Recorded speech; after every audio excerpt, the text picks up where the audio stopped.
دل ہی تو ہے از a complete novel. منظر ٹی وی لاؤنج کا تھا۔ ایبک ابراہیم صوفے پر دراز سامنے لگی LED پر پاکستان اور انڈیا کا پرانا میچ دیکھ رہا تھا۔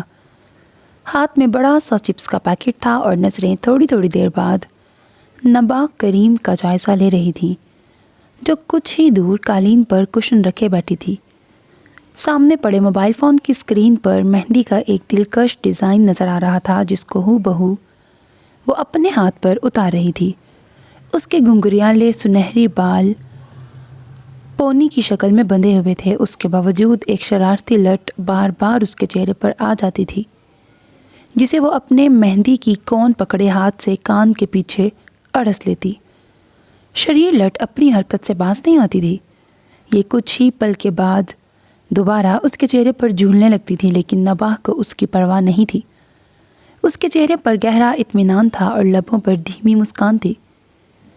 مہندی کا ڈیزائن انتہائی نفاست سے اس کے خوبصورت ہاتھ کو مزید خوبصورت بنا رہا تھا، اور وہ اپنی اس کارکردگی پر بے حد مطمئن تھی۔ لیکن اس کا یہی اطمینان ایبک کو ایک آنکھ نہیں بھا رہا تھا۔ اس نے متلاشی نظروں سے ادھر ادھر دیکھا اور پھر اسے اپنی مطلوبہ چیز نظر آ ہی گئی۔ اس نے اپنا پاؤں تھوڑا سا آگے بڑھا کر گیند کو اپنی طرف دھکیلا۔ اپنی شرارت سے چمکتی آنکھوں سے نبا کو دیکھا اور زیر لب مسکراتے ہوئے تاک کر نشانہ لگایا۔ گیند نبا کے مہندی سے سجے ہاتھ کو چھوتی ہوئی اچھل کر دور چلی گئی۔ اس اچانک افتاد پر نبا کے منہ سے بے ساختہ چیخ نکلی۔ پھر اس نے اپنا ہاتھ دیکھا جہاں مہندی کے ڈیزائن کی جگہ صرف مہندی رہ گئی تھی۔ دوسری چیخ ارادی تھی، زیادہ بلند اور دردناک۔ وہ بھڑک کے اٹھی اور جائے وقوع کا جائزہ لیا۔ ایبک اس کی چیخوں سے بے نیاز، انتہائی شرافت اور معصومیت سے ٹی وی دیکھنے میں منہمک تھا۔ آلۂ قتل یعنی گیند جس نے نہایت بے دردی سے اس کی خوبصورت مہندی کا خون کیا تھا، مہندی سے تھپی ہوئی کچھ فاصلے پر پڑی تھی۔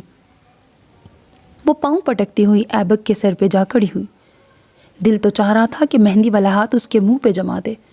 بامشکل اپنی خواہش کا گلا گھونٹتے ہوئے وہ تیش سے چلائی تھی، تم انتہائی گھٹیا اور کمینے انسان ہو۔ ایبک نے اس کی طرف دیکھا اور نہ سمجھنے والے انداز میں بھویں اچکائیں۔ خیریت؟ اتنے غصے میں کیوں ہو؟ نبا کا دل چاہا اس کا چہرہ نوچ لے۔ غصے سے اس نے اپنا ہاتھ اس کے چہرے کے آگے نچایا۔ یہ دیکھو، تم نے میری ساری مہندی خراب کر دی ہے۔ خدا کا خوف کرو نبا، میں تو ٹی وی دیکھ رہا ہوں، خامخواہ پریشان نہ کرو مجھے۔ اس نے دوبارہ اپنی توجہ ٹی وی کی طرف مرکوز کر لی۔ تم نے وہ بال میرے ہاتھ پہ ماری ہے اور اب ایسے معصوم بن رہے ہو جیسے کچھ کیا ہی نہیں ہے، نبا نے بھنا کے کہا۔ میں ابھی خالہ کو بتاتی ہوں، وہی پوچھیں گی تمہیں۔ خالہ، خالہ! وہ چلاتی ہوئی کچن میں چلی آئی۔ جانتی تھی طاہرہ اس وقت کچن میں مصروف ہوں گی۔ یہ دیکھیں، اس ایبک کے بچے نے کیا کیا ہے میری مہندی کے ساتھ۔ اس نے روحانسی ہو کر اپنا متاثرہ ہاتھ انہیں دکھایا۔ دنیا میں کچھ بھی ہو جائے، اس کا الزام بیچارے ایبک پر ہی کیوں ہے آخر؟ وہ اس کے پیچھے ہی آیا تھا۔ ایبک، تم آخر باز کیوں نہیں آتے؟ طاہرہ نے اسے ڈپٹا۔ موم، آپ بھی؟ وہ دل پہ ہاتھ رکھ کر کراہا، یوں جیسے ان کی بات پر اسے بہت بڑا شوق لگا ہو۔ تم جا کے ہاتھ دھو لو ورنہ یوں ہی پکا ہو جائے گا۔ اب وہ نبا سے مخاطب تھی۔ پکا تو ہو بھی گیا۔ ایبک ہنسا۔ میں تمہیں چھوڑوں گی نہیں ایبک ابراہیم۔ نبا نے انگلی اٹھا کے اسے دھمکی دی اور کچن سے باہر نکل گئی۔ ایبک نے سر اسپات میں ہلاتے ہوئے سیٹی بجائی تھی، پھر ماں کو گھورتے پا کر اس نے بھی وہاں سے نکل جانے میں ہی عافیت سمجھی تھی۔ طاہرہ اور ساحرہ دو ہی بہنیں تھیں۔ ساحرہ نہیں، سائرہ، دو ہی بہنیں تھیں۔ آپس میں بے تحاشا محبت تھی، اتفاق سے دیورانی جٹھانی بھی بن گئیں۔ ایک دوسرے کی ہمراز، غم گسار، دونوں میں بے حد دوستی تھی۔ محبت تو کریم کو بھی سائرہ سے بہت تھی، لیکن محبتوں کو نظر لگتے دیر نہیں لگتی۔ نبا کی پیدائش پر کو ایسی پیچیدگی ہوئی کہ سائرہ جانبر نہ ہو سکی۔ کریم اپنی محبوب بیوی کے یوں بچھڑ جانے پر غم سے نڈھال ہو گئے۔ نبا کی طرف تو انہوں نے دیکھا بھی نہیں، وہ اسے سائرہ کی موت کا ذمہ دار گردانتے تھے۔ یوں نو مولود نبا طاہرہ کی گود میں آ گئی اور انہوں نے کسی قیمتی متاع کی طرح اس ذمہ داری کو سنبھالا تھا۔ وہ ان کی بھانجی بھی تھی اور بہن کی آخری نشانی بھی۔ ایبک اس وقت 2 سال کا تھا۔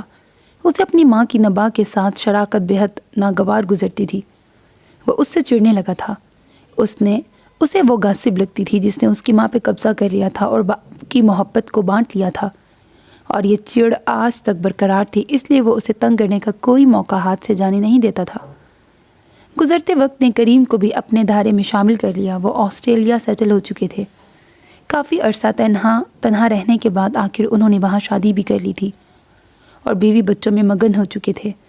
نباہ البتہ ان کے دل اور زندگی میں آج تک کوئی جگہ نہ بنا سکی تھی، لیکن اسے اس محرومی کا کبھی احساس بھی نہیں ہوا تھا۔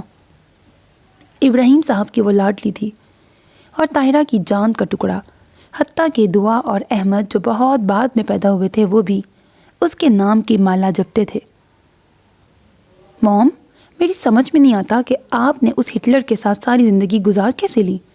ایبک غصے میں تن فن کرتا کچن میں داخل ہوا جہاں طاہرہ ٹیبل پر ڈھیر ساری سبزی رکھے بیٹھی تھی۔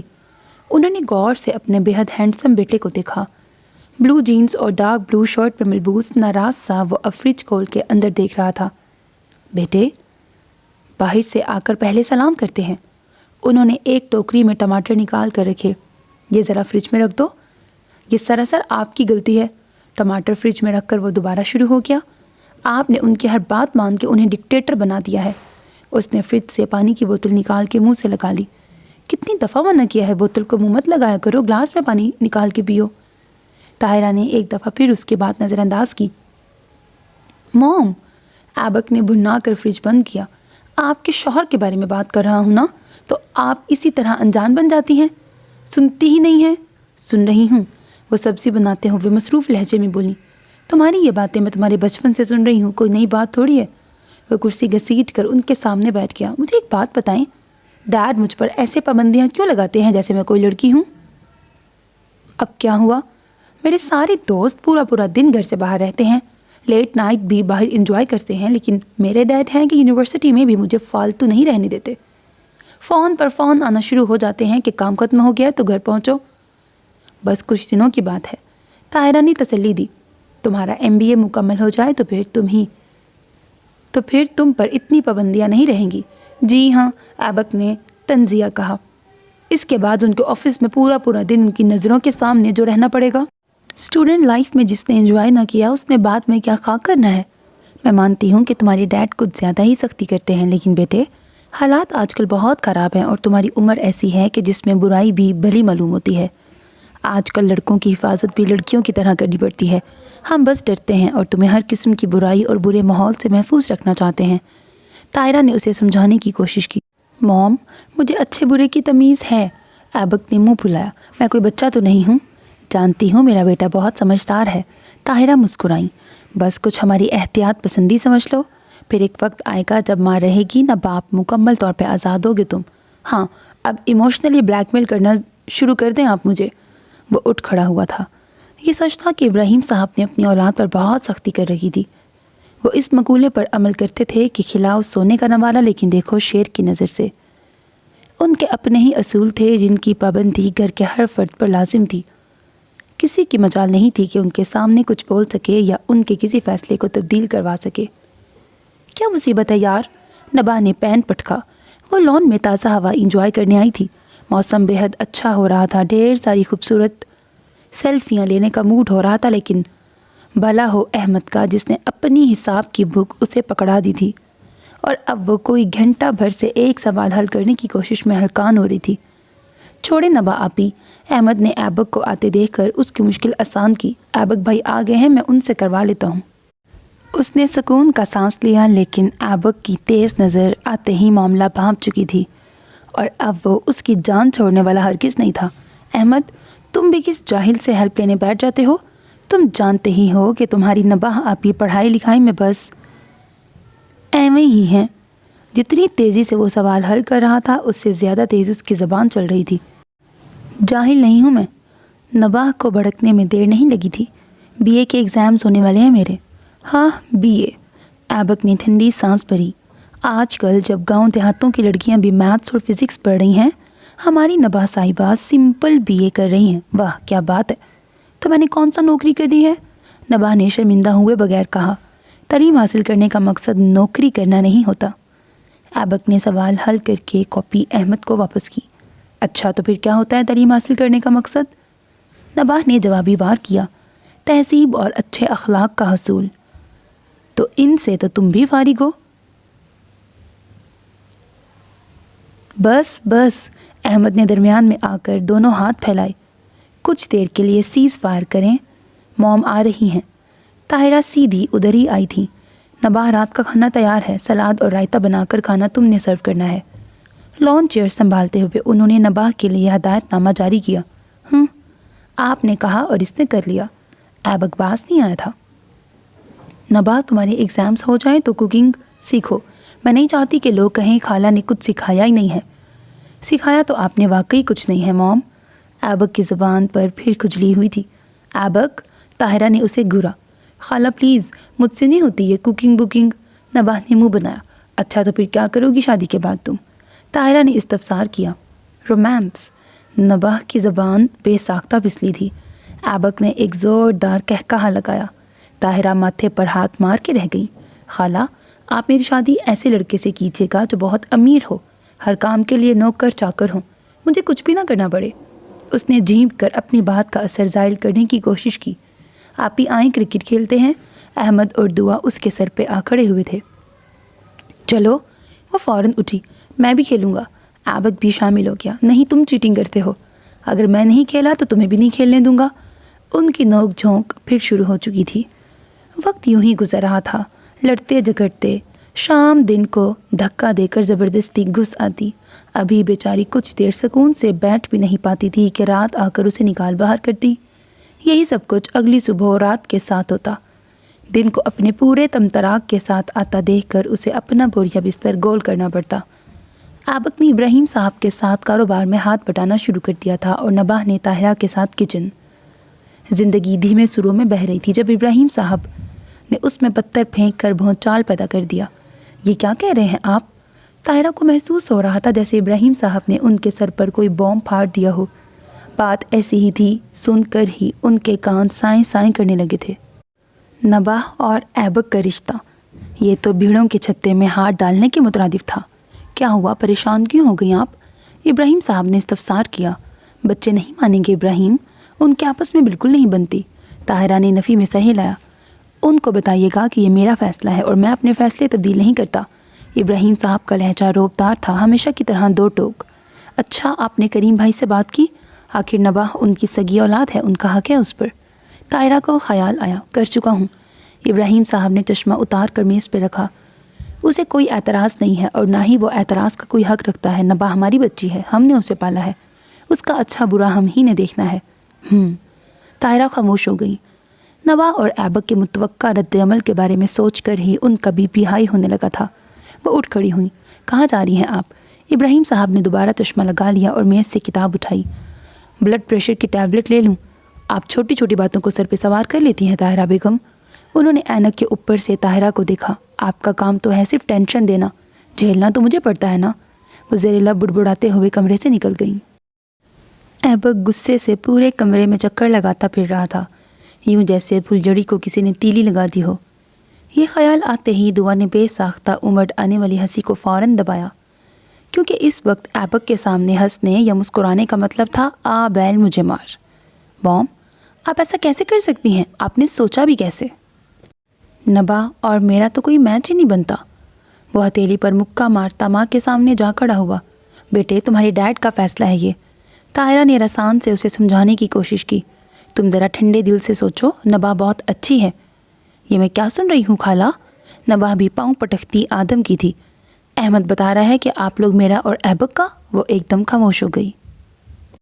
ایبک اس کے سر پہ کھڑا کھا جانے والی نظروں سے اسے گور رہا تھا، یعنی احمد کی دی گئی خبر درست تھی۔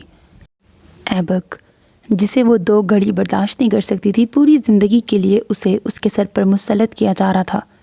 خالہ ٹھیک ہے، آپ نے مجھے پالا ہے، لیکن آپ اپنے احسانوں کا بدلہ مجھ سے یوں نہیں لے سکتی۔ آپ اپنے آوارہ اور لفنگے بیٹے کو میرے سر پہ یوں نہیں تھوپ سکتی۔ شدت جذبات میں وہ کچھ زیادہ ہی بول گئی تھی۔ کیا؟ بارود کے ڈھیر پہ بیٹھا ایبک پھٹا۔ میں آوارہ اور لفنگا؟ تمہیں کہنے کی ہمت بھی کیسے ہوئی؟ تم خود کیا چیز ہو؟ آئینے میں کبھی شکل دیکھی ہے اپنی؟ بہت دفعہ تم سے 1000 گنا اچھی ہوں۔ تم تو جتنے زیادہ لمبے ہو تمہاری عقل اتنی ہی ٹخنوں میں ہے۔ نباہ نے اسے اوپر سے نیچے تک دیکھ کر استہزائیہ کہا، موم؟ ایبک روحان سا ہو گیا۔ دیکھ رہی ہیں آپ اس لڑکی کی گز بھر کی زبان؟ میں نے نہیں کرنی اس سے شادی، اور خالہ میری طرف سے بھی انکار ہے، ورنہ میں خودکشی کر لوں گی، یاد رکھیے گا۔ نباہ نے انگلی اٹھا کر دھمکی دی۔ طاہرہ سر پکڑے بیٹھی تھی۔ تم دونوں، انہوں نے باری باری دونوں کی طرف اشارہ کیا، اپنا اپنا انکار اپنے باپ اور تایا تک پہنچاؤ، جو ٹھیک 10 دن بعد تمہاری باقاعدہ منگنی کا پروگرام بنائے بیٹھے ہیں۔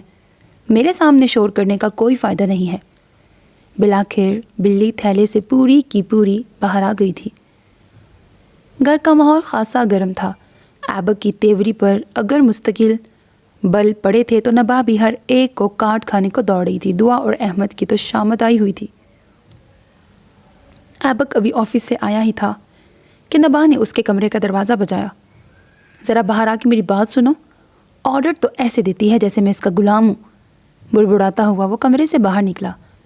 نباہ ڈائننگ ٹیبل پر اس کا انتظار کر رہی تھی۔ چائے ہی بنا لیتی؟ ایبک نے کرسی پر بیٹھتے ہوئے منہ بنا کے کہا۔ جواباً نباہ نے اس سے بھی برا منہ بنا کے دعا کو چائے کا آرڈر دیا اور پھر اس کی طرف متوجہ ہوئی۔ تم تایا ابو کے پاس جاؤ اور انہیں بتاؤ کہ تمہیں یہ رشتہ منظور نہیں ہے۔ واہ واہ، کیا بات ہے آپ کی مس نباہ کریم، ایبک نے سر ہلا کر طنزیہ کہا۔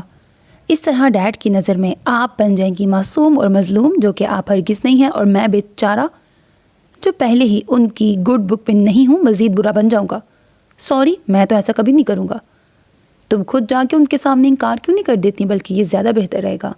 نہیں، نباہ نے نفی میں سر ہلایا۔ تایا ابو نے کبھی بھی اپنی مرضی مجھ پہ مسلط نہیں کی۔ زندگی میں ہمیشہ جو میں نے چاہا وہی کیا۔ یہ پہلا فیصلہ ہے جو انہوں نے میرے بارے میں خود کیا ہے۔ میں اگر اس کے خلاف گئی تو وہ بہت ہرٹ ہوں گے۔ میں بھی انہیں ناراض نہیں کرنا چاہتا، کوئی اور حل سوچو۔ ایبک نے صاف جواب دے دیا۔ تم سے تو وہ ویسے بھی اکثر ناراض ہی رہتے ہیں، تھوڑا سا اور ہو جائیں گے تمہیں کیا فرق پڑتا ہے؟ کم از کم اس مصیبت سے تو جان چھوٹے گی۔ تم میرے کندھے پر بندوق رکھ کے مت چلاؤ، انکار تمہیں ہی کرنا پڑے گا، میں نہیں، تم کرو گے انکار۔ نباہ نے میز پر مکہ مارا۔ میں کچھ کہوں؟ یہ احمد تھا، بڑوں کے بیچ میں تم مت بولو۔ ایبک نے ہاتھ ہلا کے اسے منع کیا۔ بولنے دو اسے، بتاؤ احمد تم کیا کہتے ہو؟ ایبک کی مخالفت تو نباہ پہ فرض تھی۔ ایبک نے کھا جانے والی نظروں سے اسے دیکھا۔ دیکھیں، بے شک آپ دونوں کی دشمنی کی تاریخ بہت پرانی ہے، احمد نے جلدی جلدی کہنا شروع کیا، لیکن اب جو مسئلہ درپیش ہے وہ دونوں کا ہے۔ یہ اس طرح لڑ جھگڑ کر کبھی بھی حل نہیں ہو سکتا۔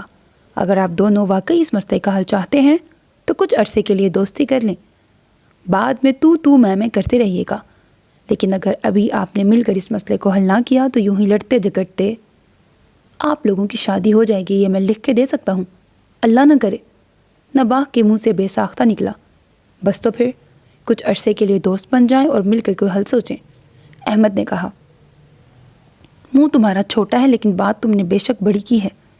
ایبک نے لمبی سانس لی۔ میں تیار ہوں۔ میں بھی، نباہ بولی۔ بس تو اسی خوشی میں آپ لوگ چائے پئیں۔ دعا نے چائے میز پہ رکھی۔ نباہ نے گہرا سانس لیا اور چائے کی ٹرے کو مزید مضبوطی سے پکڑ لیا۔ وہ دونوں اسٹڈی کے دروازے کے باہر کھڑے تھے۔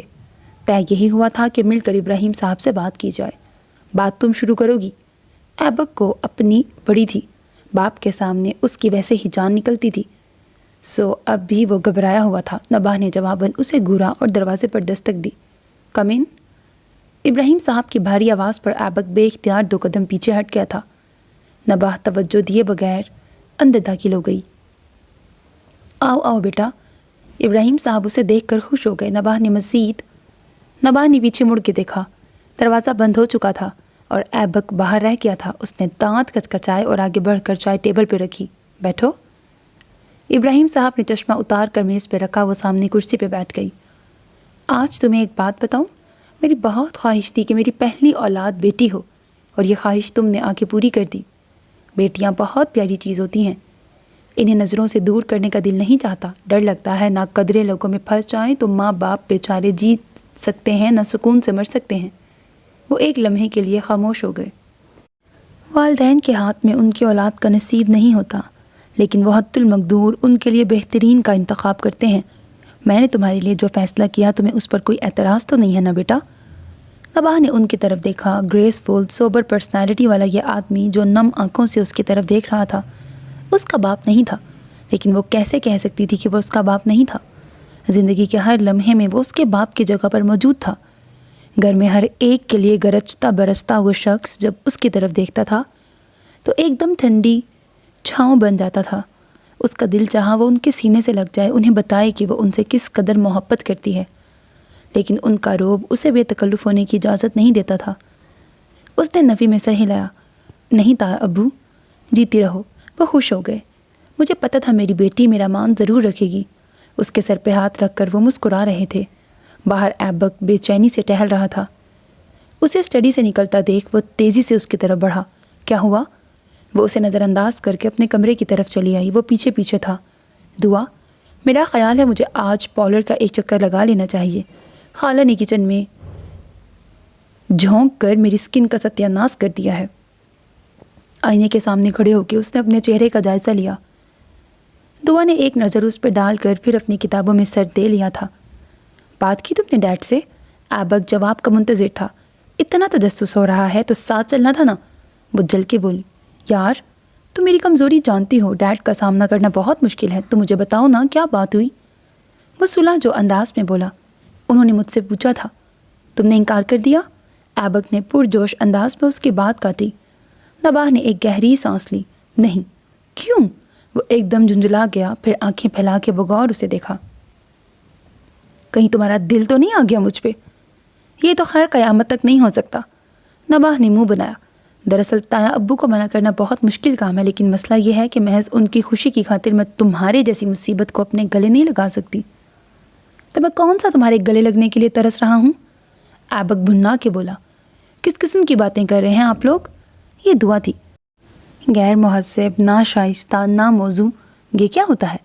نباہ حیران ہو کے اس کی طرف پلٹی۔ اپنے سانپ کے لاہکے اپنے پاس رکھو۔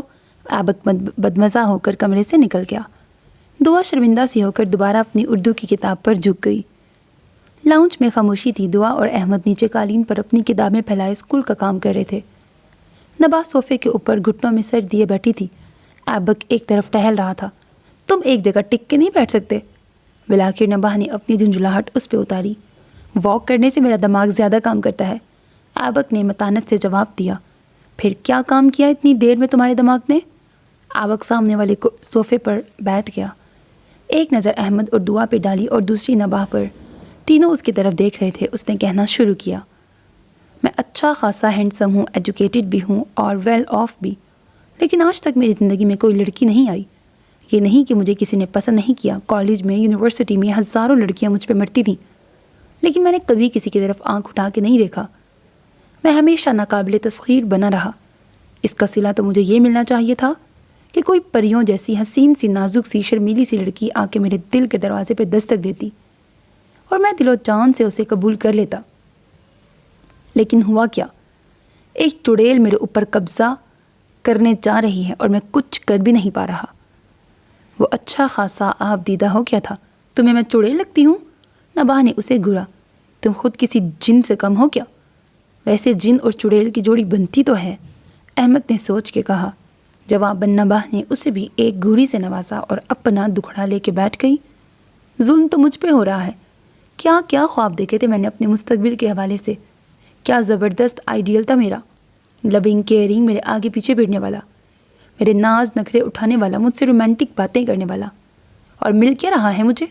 تم، انگلی سے ایبک کی طرف اشارہ کیا۔ تم تو دنیا کے آخری انسان بھی ہوتے تو میرا انتخاب کبھی بھی نہیں ہو سکتے تھے۔ ایبک کے ماتھے پہ بل پڑتے دیکھ کر دعا ایک دم بول اٹھی۔ آپ لوگ ڈیڈ کو خط کیوں نہیں لکھتے؟ خط؟ تینوں نے حیران ہو کے اسے دیکھا۔ خط، درخواست، کچھ بھی؟ وہ گڑبڑا گئی۔ دیکھیں، اگر بات آمنے سامنے نہ کی جا سکے تو لکھ کر کہہ دینا چاہیے۔ پیپر پینسل دو۔ ایبک فوراً ہی لکھنے بیٹھ گیا۔ پیارے تایا ابو اور ڈیڈ۔ پہلے ڈیڈ لکھو، بعد میں تایا ابو۔ نباہ نے اعتراض کیا۔ ہر چیز میں کیڑے مت نکالا کرو، تایا ابو کے ساتھ ہی تو ڈیڈ لکھا ہوا ہے۔ ایبک نے اسے جھٹکا۔ آگے بتاؤ کیا لکھنا ہے؟ لکھو، پیارے تایا ابو اور ڈیڈ۔ نباہ نے لکھوانا شروع کیا۔ ہم دونوں آپ سے بہت پیار کرتے ہیں، لیکن ایک دوسرے کو بالکل بھی پسند نہیں کرتے، اس لیے پلیز ہمارا رشتہ آپس میں طے نہ کیا جائے۔ پرفیکٹ، ایبک نے لکھ کر اطمینان سے سر ہلایا۔ نیچے اپنا اور میرا نام بھی لکھ دو۔ نباہ نے مشورہ دیا، لیکن اب یہ انہیں دے گا کون؟ یہ تم مجھ پہ چھوڑ دو۔ ایبک نے نام لکھ کر پیپر فولڈ کیا اور اٹھ کھڑا ہوا۔ اسٹڈی ٹیبل پر رکھی ان کی کسی فائل میں رکھ آتا ہوں۔ چلو یہ کام بھی ہوا۔ اس کے جانے کے بعد نباہ نے ہاتھ جھاڑے۔ تھینکس ٹو می، دعا ہنسی۔ ان سب کے کندھوں سے جیسے ایک بوجھ سا اتر گیا تھا۔ ایبک اور نباہ کی پریشانی اور بگڑے موڈ کی وجہ سے دعا اور احمد بھی ٹینشن میں آئے ہوئے تھے۔ مسئلہ حل ہونے کی امید نے ماحول پر اچھا اثر ڈالا۔ شام کو نباہ نے مسلسل گنگناتے ہوئے چکن پلاؤ بنایا۔ ایبک نے سب کو آئس کریم کھلائی۔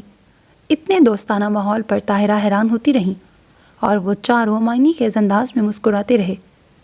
یہ ساری خوشگواریت اگلے دن سپہر تک برقرار رہی تھی۔ شام کے تقریباً 4 بجے ابراہیم صاحب کے گرجنے کی آوازیں آنا شروع ہو گئیں۔ وہ اسٹڈی میں تھے اور طاہرہ کو اونچی آواز میں ڈانٹ رہے تھے۔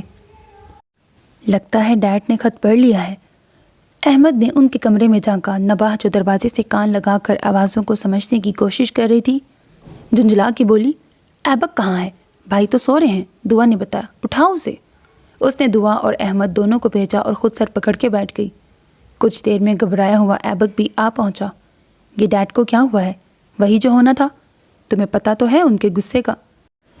نباہ نے دوبارہ دروازے کے پاس جا کر سننے کی کوشش کی۔ یہاں تو پتہ ہی نہیں چل رہا، باہر جا کے سنتا ہوں۔ ایبک باہر نکل گیا۔ وہ تینوں گھبرائے ہوئے اس کا انتظار کرنے لگے۔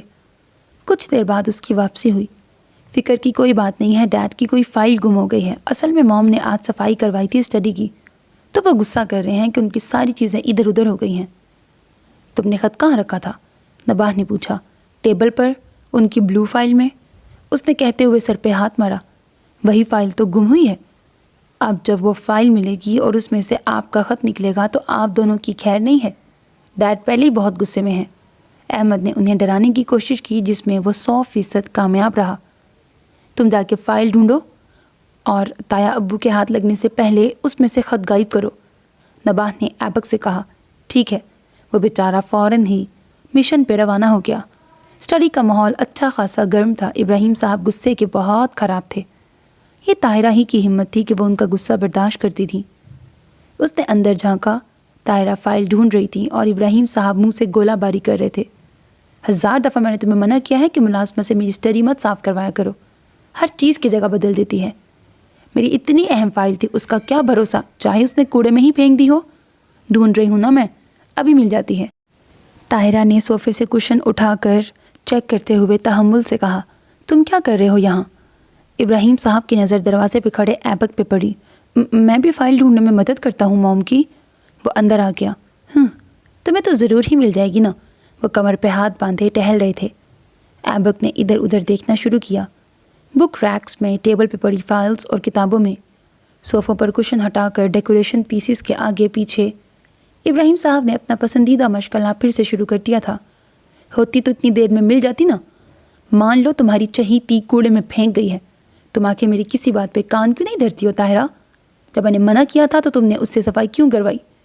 میری طبیعت ٹھیک نہیں تھی اور یہ کمرہ بہت گندا ہو رہا تھا۔ اب تو طاہرہ بھی روحان سی ہو گئی تھی۔ اس منحوس فائل کو اب پتہ نہیں زمین کھا گئی تھی یا آسمان، ملنے کا نام نہیں لے رہی تھی۔ تو رہنے دیتی گندا ہی، کم از کم یہ پریشانی تو نہ ہوتی۔ ایبک نے بھاری اسٹڈی ٹیبل کے نیچے جھانکا۔ بلو فائل نیچے پڑی تھی۔ اس نے چور نظروں سے دیکھا۔ ابراہیم صاحب کی ساری توجہ طاہرہ کو پھٹکارنے کی طرف تھی۔ اس نے خط نکال کر چپکے سے اپنی جیب میں جلدی سے منتقل کیا اور فائل اٹھا کے کھڑا ہو گیا۔ ڈیڈ، یہ فائل ہے کیا؟ ہاں۔ انہوں نے لپک کر فائل جھپٹی۔ کہاں سے ملی تمہیں؟ ٹیبل کے نیچے پڑی تھی۔ دیکھا؟ ابراہیم صاحب نے فاتحانہ نظروں سے طاہرہ کو گھورا۔ یہ صفائی کی ہے محترمہ نے؟ آدھی چیزیں ٹیبل کے نیچے گھسا کے چلی گئی ہے۔ ایبک ان دونوں کو الجھتا چھوڑ کر نباہ کے کمرے میں آیا، جہاں وہ تینوں ہنوز پریشان حالت میں تھے۔ یہ لو اپنا خط۔ اس نے خط نباہ کو پکڑایا۔ تایا ابو کو پتہ تو نہیں چلا؟ اس نے پوچھا۔ بس بال بچ گئے۔ احمد مجھے پانی پلاؤ۔ وہ کرسی پہ ڈھیر ہو گیا۔ اب کیا ہوگا؟ نباہ نے خط پھاڑ کر ڈسٹ بن کی نظر کیا۔ یہ اسکیم تو فیل ہو گئی، میرا خیال ہے۔ ایبک نے گہرا سانس لے کے نباہ کو دیکھا۔ فی الحال منگنی کر لیتے ہیں، بات کی بعد میں دیکھی جائے گی۔ منگنی کا کیا ہے، ٹوٹ بھی تو سکتی ہے۔ ایبک کے لیے ابراہیم صاحب کو انکار کرنے سے زیادہ آسان تھا نباہ کو جھیلنا، اور ویسے بھی جب سے ان کے درمیان دوستانہ تعلقات استوار ہوئے تھے وہ اب اسے زیادہ بری نہیں لگتی تھی۔ نباہ کو بھی چاروں ناچار اس تجویز سے متفق ہونا ہی پڑا تھا۔ منگنی ہال میں رکھی گئی تھی۔ کچھ قریبی عزیز و اقارب کو بلا کر مختصر سی تقریب کا انتظام کیا گیا تھا۔ ہمیشہ الٹے سیدھے حلیے میں رہنے والی نباہ آج تیار ہو کر سامنے آئی تو ایبک اسے دیکھتا ہی رہ گیا۔ ڈل گولڈن کلر کا کامدار فراک تھا، ایک طرف دوپٹہ تھا اور دوسری طرف پھولوں سے سجے بال آگے کی طرف ڈالے ہوئے تھے۔ سنہری لٹیں انتہائی نفاست سے چہرے کے ارد گرد پڑی تھیں۔ خوبصورتی سے کیے گئے میک اپ میں وہ کوئی شہزادی لگ رہی تھی۔ اسے لگا جیسے اس کے دل کے دروازے کھٹاک کھٹاک کھلتے چلے جا رہے تھے اور وہ کسی قسم کی دستک کی زحمت کیے بنا سیدھی اس کے دل کے اندر گھسی چلی آ رہی تھی، شاہانہ انداز میں مکمل مالکانہ حقوق کے ساتھ۔ تم اتنے غور سے مجھے کیوں دیکھ رہے ہو؟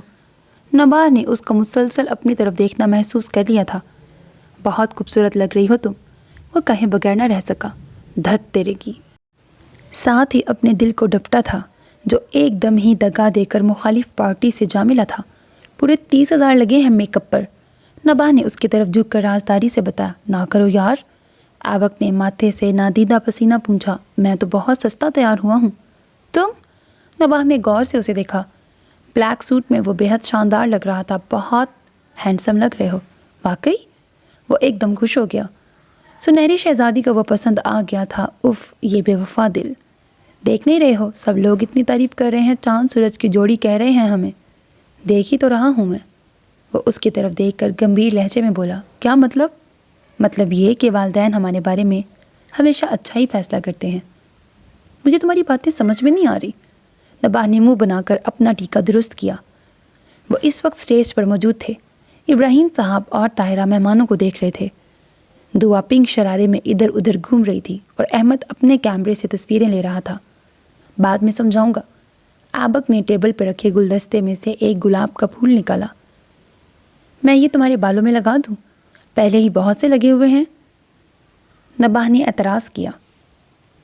تم بس چپ کرو۔ اس نے نباہ کے بالوں میں پھول لگا دیا۔ احمد نے اس خوبصورت لمحے کو اپنے کیمرے میں قید کر لیا۔ ابراہیم صاحب اور طاہرہ نے آ کر دونوں کو پیار کیا۔ پھر طاہرہ نے انگوٹھی ایبک کے ہاتھ میں پکڑا دی۔ ایبک نے نباہ کو انگوٹھی پہنائی۔ اب افسوس ہو رہا تھا کاش وہ اس کے لیے اپنی طرف سے بھی کچھ لے لیتا۔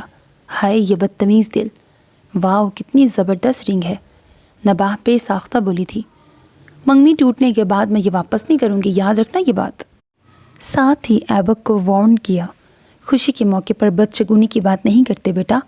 طاہرہ نے پیار سے اس کا ماتھا چوما۔ وہ ان کے ارادوں سے باخبر تھیں۔ پھر انہوں نے اسے سونے کے 2 خوبصورت سے کنگن پہنائے۔ یہ بھی مت واپس کرنا۔ ایبک نے سرگوشی کی، وہ اسے گھور کے رہ گئی۔ اب آپ لوگوں کا فوٹو شوٹ ہو جائے۔ احمد اپنا کیمرہ سنبھالے کھڑا تھا۔ میرے اکیلے کی پکچرز لو۔ نباہ نے اسے ہدایت دی۔ کیوں؟ ایبک نے اعتراض کیا۔ میری بھی منگنی ہے، تم اپنا الگ فوٹو شوٹ کرواؤ۔ نباہ نے بے مروتی دکھائی۔ میں منگیتر ہوں تمہارا؟ ایبک نے جتایا، لیکن عارضی۔ نباہ نے بھی جواباً جتلایا۔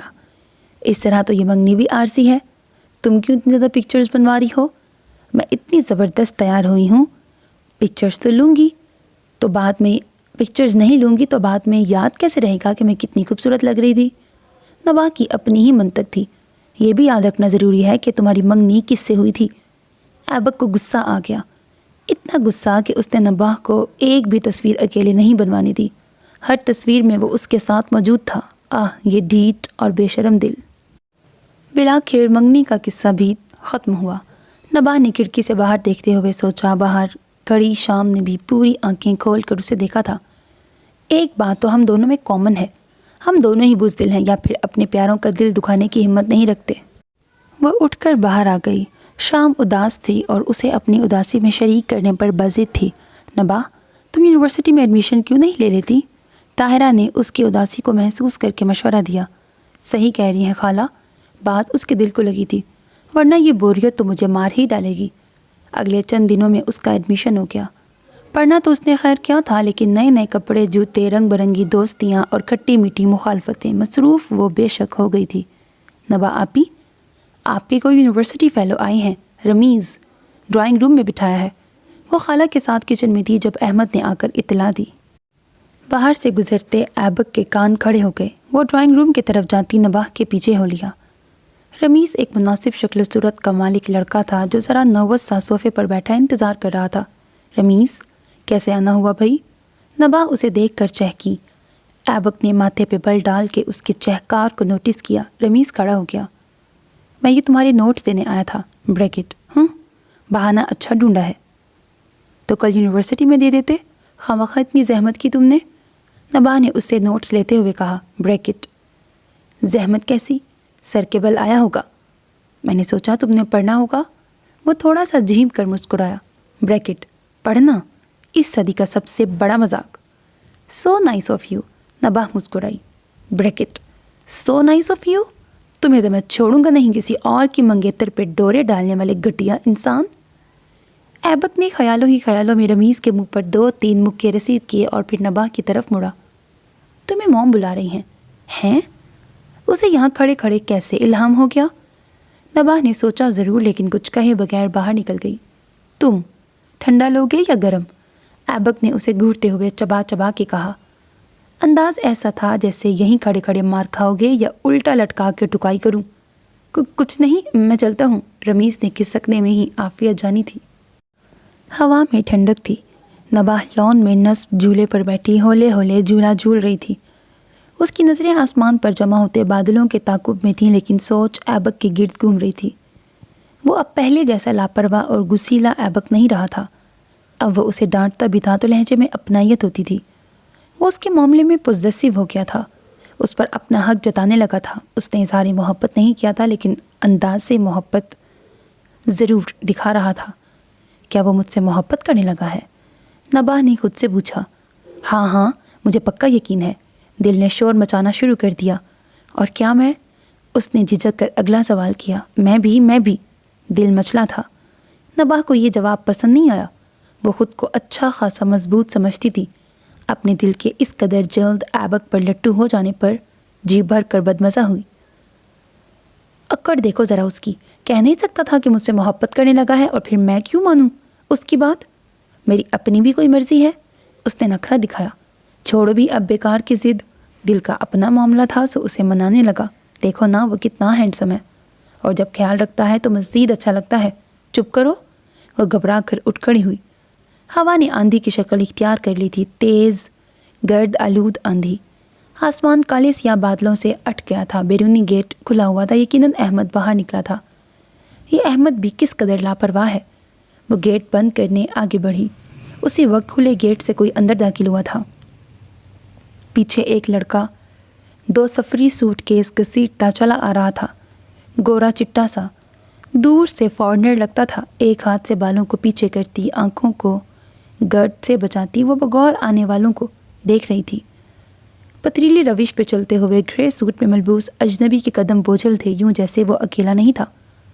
اس کے ساتھ گزری مسافت کے بہت سارے بوجھ تھے، کسی خزینے کی مانند چھپا کے رکھی گئی یادوں کے بے شمار پل تھے۔ باری قدم اس کے پاس آ کے رک گئے۔ نباہ نے ان کی شکل دیکھی۔ وہ صورت اجنبی ہو سکتی تھی، لیکن وہ رشتہ دنیا کی کسی بھی زبان میں اجنبی نہیں کہلایا جا سکتا تھا۔ گیلی آنکھیں، لرزتے لب، کانپتا ہاتھ اس کے سر پہ ٹکا دیا۔ نباہ کی آنکھیں آنسوؤں سے بھر گئیں۔ بادل زور سے گرجا تھا۔ آسمان نے پانی سے بھرا تھال نیچے الٹ دیا۔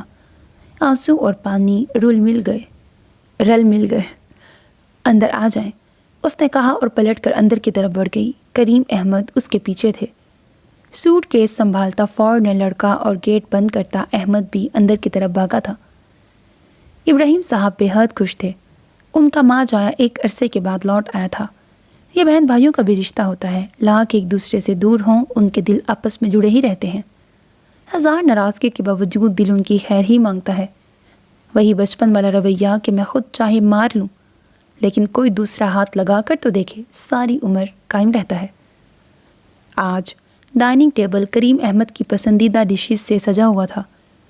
اماں ابا کی یادیں، بچپن کی شرارتیں، پردیس کی مجبوریوں کے قصے، بے شمار باتیں نہیں کرنے والی۔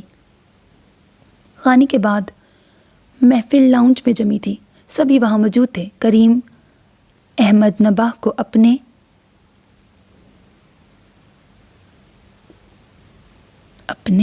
بٹ آپ نے بٹھا رکھا تھا، پتہ نہیں کیا لکھا ہوا ہے۔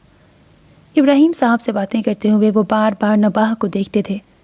وہ ان کے دل کا بوجھ کچھ اور بڑھ جاتا۔ ان کے ساتھ آنے والا فارنر نما لڑکا در حقیقت ان کی دوسری بیوی نتاشا کا بھتیجا سفیان تھا۔ اس کی آنکھیں بھی سبز تھیں، لیکن ان انگریز آنکھوں سے وہ نباہ کو جس انداز سے تاڑ رہا تھا وہ خالصاً پاکستانی تھا۔ ایبک جو اس کی نظر بازی پر نظر رکھے ہوئے تھا دل ہی دل میں تل ملا رہا تھا۔ بالآخر اس کے صبر کا پیمانہ لبریز ہو گیا تو وہ اٹھ کھڑا ہوا۔ دعا اور احمد، تم لوگوں نے صبح اسکول جانا ہے، اس لیے اب جا کے سو جاؤ، اور نباہ تم نے بھی تو یونیورسٹی جانا ہے۔ اس نے نظروں سے نباہ کو اٹھنے کا اشارہ کیا۔ پاپا میں جاؤں؟ نباہ نے کریم احمد سے اجازت طلب کی۔ وہ ایک لمحہ اسے دیکھتے رہے، پھر دونوں ہاتھوں میں اس کا معصوم چہرہ تھام کر اس کی پیشانی چوم لی۔ جاؤ بیٹا، کل انشاءاللہ ملاقات ہوگی۔ سفیان کے لیے اس کے بعد چراغوں میں روشنی نہیں رہی تھی۔ دونوں بھائیوں کی محفل رات گئے تک جمی رہی۔ خوش ہو؟ نباہ گلاب کے پھولوں کو چھو کر ان کی لطافت اور خوبصورتی کو محسوس کر رہی تھی جب ایبک چپکے سے اس کے پاس آ کھڑا ہوا۔ پتہ نہیں، اس نے ایمانداری سے جواب دیا۔ تم چاچو کو ہمیشہ مس کرتی تھی؟ وہ چونکی۔ ایبک اتنا لاپرواہ اور بے خبر ہرگز نہیں تھا جتنا وہ سمجھتی تھی۔ میں نے تمہیں اکثر فیس بک پر ان کی تصویریں دیکھتے دیکھا ہے، اس نے وضاحت کی، لیکن ان کی زندگی میں میری جگہ کبھی بھی نہیں رہی۔ نباہ کا لہجہ اداس تھا۔ تمہیں کسی کی زندگی میں زبردستی گھسنے کی ضرورت ہی کیا ہے؟ ایبک نے شرارت سے کہا۔ ہمیشہ سے تم میرے ماں باپ پہ قابض رہی ہو اور اب تم نے ان کا بیٹا بھی پٹا لیا ہے۔ ایبک، وہ چلائی اور بے اختیار اس کے کندھے پہ مکہ جڑ دیا، پھر فوراً ہی اپنے بے ساختہ فعل پر جھینپ گئی۔ سوری، لیکن وہ بھی ایبک تھا، آسانی سے چھوڑ دینا تو اس نے سیکھا ہی نہیں تھا۔ اب بھی وہ ہنستے ہوئے اپنا کندھا مل رہا تھا۔ تم نے شادی سے پہلے ہی میرے ساتھ مار پیٹ شروع کر دی ہے، کم از کم شادی تک تو صبر کر لیتی۔ ایبک، تم بے حد بے شرم اور گھٹیا ہو۔ ساری شرمندگی بھول کر نباہ نے دانت پیسے تھے۔ پلیز پلیز مجھ سے دور رہو، تمہارا ہاتھ بہت بھاری ہے۔ وہ ڈرنے کی ایکٹنگ کرتا ہوا 2 قدم پیچھے ہٹا۔ بدتمیز انسان، کسی نے دیکھ لیا تو کیا سمجھے گا؟ نباہ نے غصے سے کہا اور ادھر ادھر دیکھا۔ ٹیرس پہ کھڑا سفیان دلچسپی سے یہ منظر دیکھ رہا تھا۔ نباہ کی نظروں کے تعاقب میں ایبک نے بھی اسے دیکھ لیا۔ بات سنو، وہ ساری شرارت بھول کر اس کے پاس آیا۔ اس بندے سے بچ کے رہنا، اس کی نیت ٹھیک نہیں لگتی مجھے۔ تمہیں اپنے علاوہ سب کی نیت ہی خراب لگتی ہے، نباہ نے جل کے کہا۔ ایگزیکٹلی، وہ کھل کے ہنسا تھا۔ بھائی جان، بھابھی، میں آپ دونوں سے بے حد شرمندہ ہوں۔ کریم احمد آج اپنے دل کا بوجھ ہلکا کرنے بیٹھے تھے۔ میں نے ساری زندگی خود غرضی میں گزار دی، کبھی پلٹ کر نہیں دیکھا۔ چھوڑو، جو بیت گیا سو بیت گیا، گزرے وقت کو یاد کرنے کا کوئی فائدہ نہیں ہے، ابراہیم صاحب نے کہا۔ میں آپ لوگوں کا احسان کبھی نہیں اتار سکتا، جس طرح آپ نے میری بیٹی کو سنبھالا، ذمہ داری میری تھی لیکن نبھائی آپ نے، کریم احمد نے شرمندگی سے کہا۔ انسان اپنی ذمہ داری بھول سکتا ہے، لیکن اللہ جسے پیدا کرتا ہے پھر اسے سنبھالتا بھی خود ہی ہے۔ ہم نے کوئی احسان نہیں کیا تم پر نہ نباہ پر۔ ہم نے جو کچھ کیا اس محبت کے ہاتھوں مجبور ہو کے کیا جو اللہ نے ہمارے دلوں میں نباہ کے لیے پیدا کرتی تھی۔ ابراہیم کا لہجہ تسلی امیز تھا۔ پچھلے دنوں مجھے ہارٹ کا کچھ پرابلم ہوا تو کچھ دن ہاسپٹل رہنا پڑا۔ وہ چند دن بھی عجیب دن تھے، یوں لگتا تھا جیسے زندگی اچانک تھم سی گئی ہو، یا پھر میں بھاگتے بھاگتے رک گیا تھا۔ برسوں بعد میری اپنے آپ سے ملاقات ہوئی اور میں اپنی شکل دیکھ کے حیران رہ گیا۔ میں وہ نہیں تھا جو کبھی ہوا کرتا تھا۔ مجھے سائرہ بہت یاد آئی، اس سے جدا ہوتے ہی میں خود سے بھی جدا ہو گیا تھا۔ میں نے زندگی نہیں گزاری، یہ وقت تھا جو مجھے رونتا چلا گیا۔ لیکن انسان جب اپنے ضمیر کی عدالت میں پیش ہوتا ہے نا، تو پھر کوئی بہانہ، کوئی تعویل کام نہیں آتی۔ حقیقت تو یہ ہے کہ میں مجرم ہوں اپنی بیٹی کا، میں گناہ گار ہوں سائرہ کا۔ بھائی جان، میں روز قیامت اس کو کیا جواب دوں گا؟ میں نے اپنی بیٹی کا کوئی حق ادا نہیں کیا، باپ کے ہوتے ہوئے اسے یتیم کر دیا۔ ان کی آواز رند گئی۔ ابراہیم صاحب انہیں ہمدردی سے دیکھ رہے تھے۔ طاہرہ کی آنکھوں میں بھی آنسو تھے۔ کریم احمد کا چہرہ مسمحل تھا، ایک بیمار پچھتاووں کے مارے شخص کا چہرہ۔ ان کی عمومی صحت بھی اچھی نہیں تھی۔ انہیں سائرہ سے بے حد محبت تھی، جتنی آسانی سے یہ محبت حاصل ہوئی اتنی ہی جلدی چھن بھی گئی۔ انہوں نے یہ صدمہ برداشت کرنے کی کوشش کی، لیکن بالآخر حالات سے فرار کی راہ اختیار کر لی۔ آنکھیں بند کر کے بھاگتے ہوئے وہ یہ قطعاً بھول گئے تھے کہ اپنے ہی وجود کا اہم حصہ وہ پیچھے چھوڑے جا رہے تھے۔ اس وقت تو بس انہیں نکلنا تھا اس گھر سے، اس شہر سے اور اس ملک سے جہاں انہوں نے اپنی محبوب بیوی کے ساتھ رہنے کے خواب دیکھے تھے۔ اب میں تلافی کرنا چاہتا ہوں، کریم احمد کہہ رہے تھے۔ میں نباہ کو اپنے ساتھ رکھنا چاہتا ہوں، ہمیشہ کے لیے۔ سفیان بہت اچھا لڑکا ہے، سڈنی میں اس کا بزنس اچھا خاصا سیٹ ہے۔ اگر نباہ کی اس کے ساتھ شادی ہو جائے تو وہ بھی وہیں سیٹل ہو جائے گی۔ لیکن کریم، ہم نباہ کی منگنی کر چکے ہیں ایبک کے ساتھ، اور ہم نے یہ رشتہ طے کرنے سے پہلے تم سے پوچھا بھی تھا۔ بھابھی، اس وقت حالات مختلف تھے، لیکن جب سے مجھے دل کی تکلیف ہوئی ہے میرا دل ڈر گیا ہے۔ پتہ نہیں میرے پاس کتنا وقت ہے، پلیز مجھے اپنے گناہ کے ازالے کا موقع دے دیں۔ یہ منگنی گھر کی بات ہے، توڑی بھی جا سکتی ہے۔ اگر ایبک میرے ساتھ سڈنی آ کے سیٹل ہو سکتا ہے تو پھر کوئی حرج نہیں تھا، لیکن میں اتنا ظالم نہیں ہوں کہ آپ کی اولاد بھی چھین لوں۔ میرے دل پہ بہت بوجھ ہے بھابھی، میں درخواست کرتا ہوں مجھے نباہ کو اپنے ساتھ لے جانے دیجیے۔ وہ آپ دیدہ ہو گئے۔ ٹھیک ہے، ابراہیم صاحب نے گہرا سانس لیا۔ اس بات کا فیصلہ نباہ پہ چھوڑ دیتے ہیں، اگر وہ جانا چاہے تو مجھے کوئی اعتراض نہیں ہوگا۔ طاہرہ نے بے حد خفا ہو کے انہیں دیکھا تھا۔ ابراہیم صاحب آفس چلے گئے تھے، کریم احمد قبرستان گئے ہوئے تھے، سفیان گھومنے پھرنے نکلا ہوا تھا۔ احمد اور دعا نے آج اسکول سے چھٹی کی تھی۔ طاہرہ حسب معمول کچن میں مصروف تھیں اور ایبک، اس کے دل میں آگ لگی ہوئی تھی۔ کانوں سے دھواں نکل رہا تھا، آنکھوں سے بھاپ اور منہ سے چنگاریاں۔ وہ صحیح معنوں میں آگ بگولا ہو رہا تھا۔ اب تو یہ ثابت ہو گیا نا کہ ڈیڈ کو مجھ سے کوئی خاص دشمنی ہے۔ جب میں نباہ سے منگنی کے لیے تیار نہیں تھا تب انہوں نے زبردستی کی، اور اب جب میں راضی ہو گیا ہوں تو وہ زبردستی یہ رشتہ ختم کر رہے ہیں۔ وہ کچن میں طاہرہ کے سر پہ سوار اپنی بڑاس نکال رہا تھا۔ کیا کریں، کریم اس کا باپ ہے، حق رکھتا ہے اس پہ۔ طاہرہ نے بیچارگی سے کہا اور رخ پھیر کر آنکھ کا کونا صاف کیا۔ آج ان کی طبیعت بھی ٹھیک نہیں تھی، بار بار جی بھر آتا تھا۔ سالوں تک تو انہیں یہ حق یاد آیا نہیں، آج اچانک یاد آ گیا۔ آگے ہیں میرا رشتہ توڑوانے، اس منحوس سفیان کے ساتھ اس کی شادی کریں گے۔ میں بتا رہا ہوں موم، اگر ایسا ہوا تو میں کسی کو معاف نہیں کروں گا۔ اس نے انگلی اٹھا کے وارننگ دی۔ اب نباہ کے ہاتھ میں ہے ساری بات، دیکھتے ہیں وہ کیا فیصلہ کرتی ہے۔ طاہرہ نے آہ بھر کے کہا، اس نباہ کو تو میں دیکھتا ہوں۔ وہ تن فن کرتا کچن سے نکلا تھا۔ نباہ ٹیرس پہ کھڑی تھی، اس کی نظریں دور درخت پر اٹکی پتنگ پر جمی تھیں۔ ایک عرصے سے بے نیاسی لاپرواہی کا جو خول اس نے اپنے اوپر چڑھا رکھا تھا، کریم احمد کے آنے پر وہ تڑک گیا تھا۔ یہ ٹھیک ہے، ابراہیم صاحب اور طاہرہ نے اسے بے پناہ محبت دی تھی، بلکہ طاہرہ تو اس کی خاطر اپنے بچوں کو بھی پیچھے کر دیتی تھی، لیکن یہ بھی سچ ہے کہ وہ اس محبت کا بوجھ اپنے دل پہ محسوس کرتی تھی۔ دنیا میں صرف اپنے ماں باپ کی محبت ایسی ہوتی ہے جو انسان حق کی طرح وصول کرتا ہے، جس کا کوئی احسان نہیں ہوتا۔ اس کے علاوہ جو بھی محبت ہو اس میں احسان کا رنگ شامل ہو جاتا ہے۔ کتنی ہی باتیں ایسی تھیں جن پر وہ اپنا دل مار لیا کرتی تھی کہ خالہ اور تایا ابو کو برا نہ لگے۔ دعا اور احمد کو حد سے زیادہ پیار کرنا بھی اسی سلسلے کی ایک کڑی تھا کہ کہیں وہ بھی ایبک کی طرح اسے چڑھنے نہ لگ جائیں۔ وہ ببانگ دہل کہا کرتی تھی کہ مجھے اپنے باپ کی کوئی پرواہ نہیں ہے، لیکن باپ کی محبت تو بیٹی کے خمیر میں ہوتی ہے، اس سے انکار کیسے ممکن تھا؟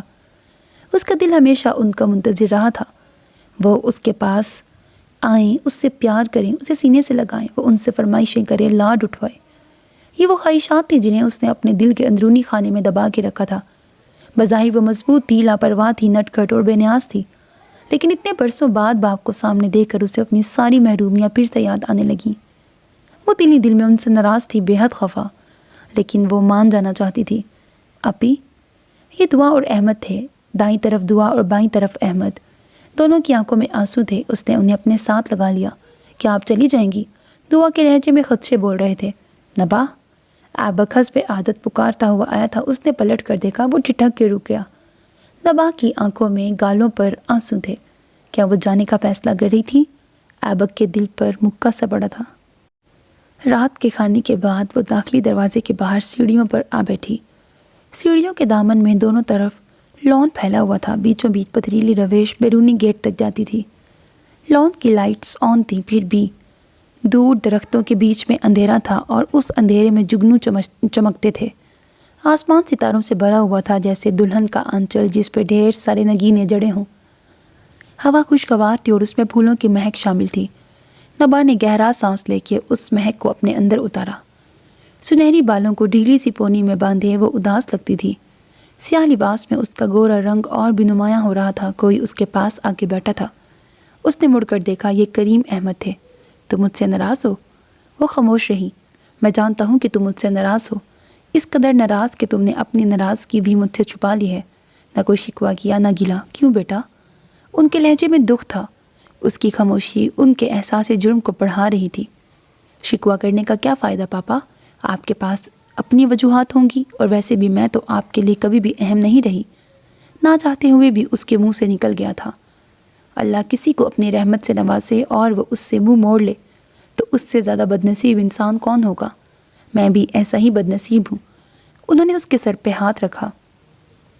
لیکن اب میں تمہیں اپنے ساتھ لے کے جانا چاہتا ہوں، ہمیشہ اپنے پاس رکھنا چاہتا ہوں۔ تمہیں اگر سفیان مناسب لگا تو اس کے ساتھ تمہاری شادی کر دوں گا، ورنہ جہاں بھی تم نے چاہا۔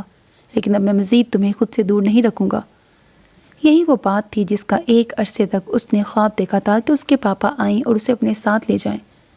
اور آج جب وہ یہ سب کہہ رہے تھے تو وہ خوشی سے اچھل نہیں پڑی تھی، بلکہ اس کے ذہن میں وہ سب چہرے گھوم رہے تھے جو برسوں سرد و گرم میں اس کے ساتھ رہے تھے۔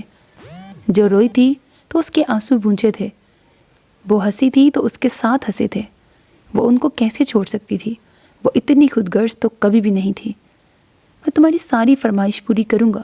تم اگر پڑھنا چاہتی ہو تو وہاں یونیورسٹی میں ایڈمیشن لے لینا، ورنہ میرے کاروبار میں ہاتھ بٹانا، اور اگر کچھ نہ کرنا چاہو تو بے شک نہ کرنا، صرف گھومنا پھرنا، انجوائے کرنا۔ میں اپنی بیٹی کو بس ساری خوشیاں دوں گا جو اب تک نہ دے سکا تھا۔ میں تمہاری ساری شکایتیں دور کر دوں گا۔ کریم احمد کے لہجے میں محبت تھی اور اپنی غلطیوں کی تلافی کرنے کا جوش۔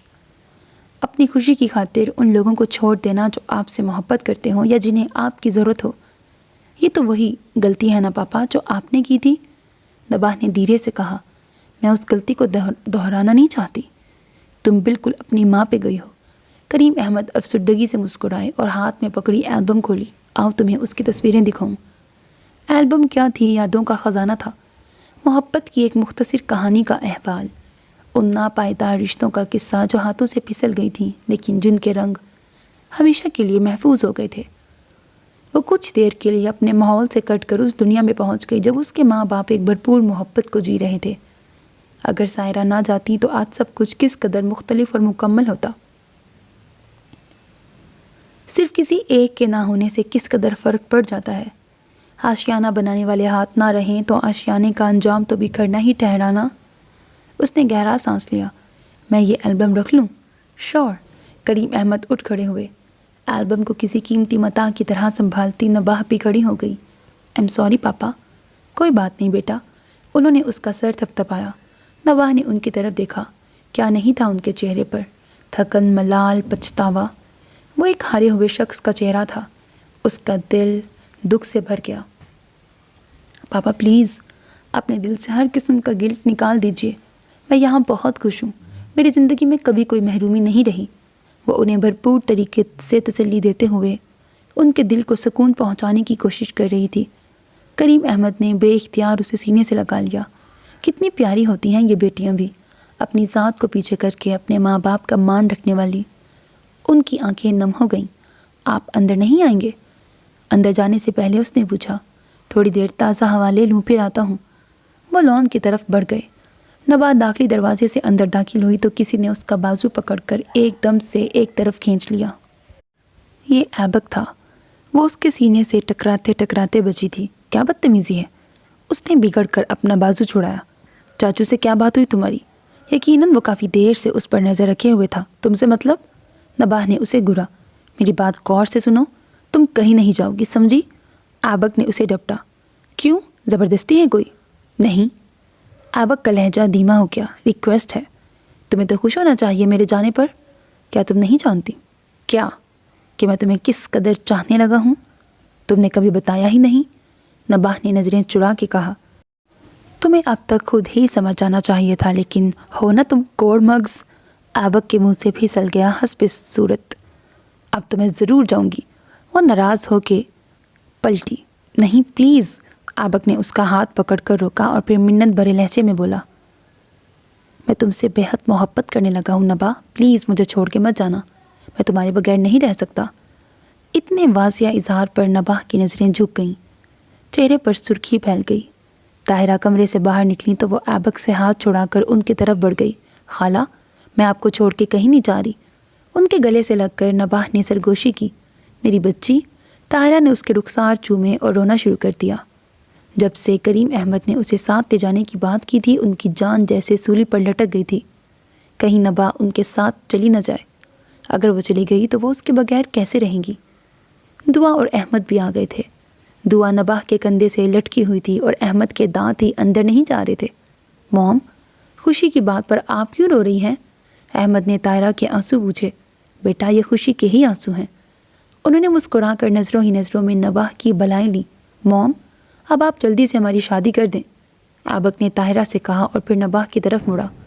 اور نبا، تمہیں میں ہنی مون پر آسٹریلیا لے کے جاؤں گا، آئی پرومس یو۔ نبا کے چہرے پر شرمگی مسکراہٹ تھی۔ وہ محبت کرنے والوں کے درمیان تھی، مطمئن اور مسرور۔ کریم احمد نے اندر داخل ہوتے ہوئے یہ منظر دیکھا تو مسکرا دیے۔ ان کے دل سے ایک بہت بڑا بوجھ ہٹ گیا تھا، ختم شد۔